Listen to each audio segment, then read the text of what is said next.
So, you had a rough night.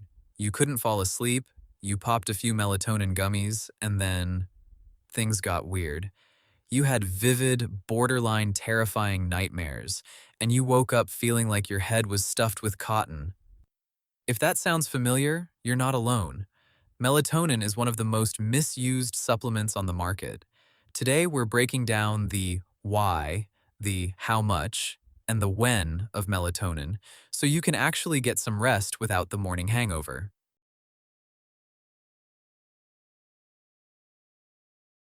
First, we need to clear up a huge misconception. Melatonin is not a sleeping pill. Think of an actual sleeping pill like a forced shutdown button on your computer, but melatonin? It's more like a dimmer switch or a notification. It's a hormone that sends a signal to your brain saying, hey, the sun is down. It's time to start the bedtime routine. Because it's a signal, it only works if your body is ready to listen. If you're traveling across time zones or working a night shift, basically, if your internal clock is confused, melatonin is a lifesaver. It helps reset that clock.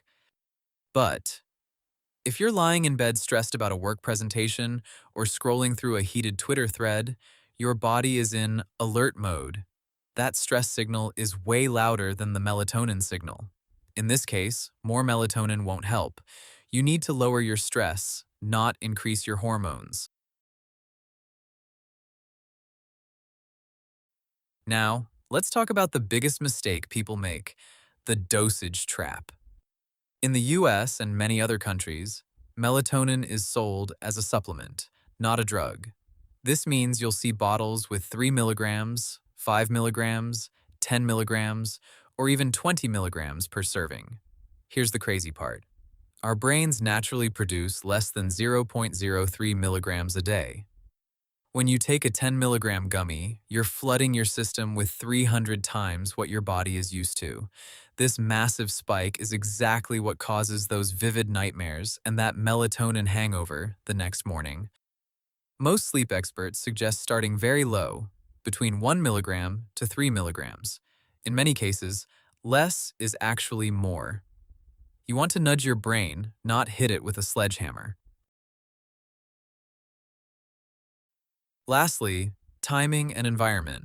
Are you taking your melatonin and then immediately scrolling through TikTok? If so, you're basically flushing that supplement down the sink. Why? Because blue light is the arch nemesis of melatonin. The light from your phone mimics sunlight, telling your brain to stop producing the sleep hormone. You're sending two opposite signals at the same time, and your brain is just going to end up confused and awake. The pro tip. Take your low-dose melatonin 1 to 2 hours before you want to be asleep. Then, dim the lights. Switch to warm, amber tones.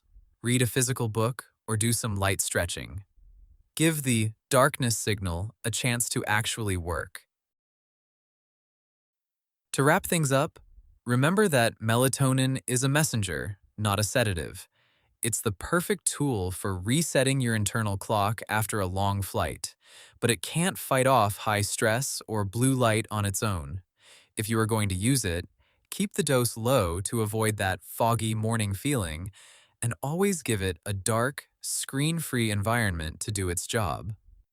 At the end of the day, melatonin is a tool for short-term rhythm adjustment, not a long-term crutch. If you want great sleep naturally, focus on getting some sunlight in the morning, staying active during the day, and creating a no-phone period before bed. Sweet dreams, and see you in the next video.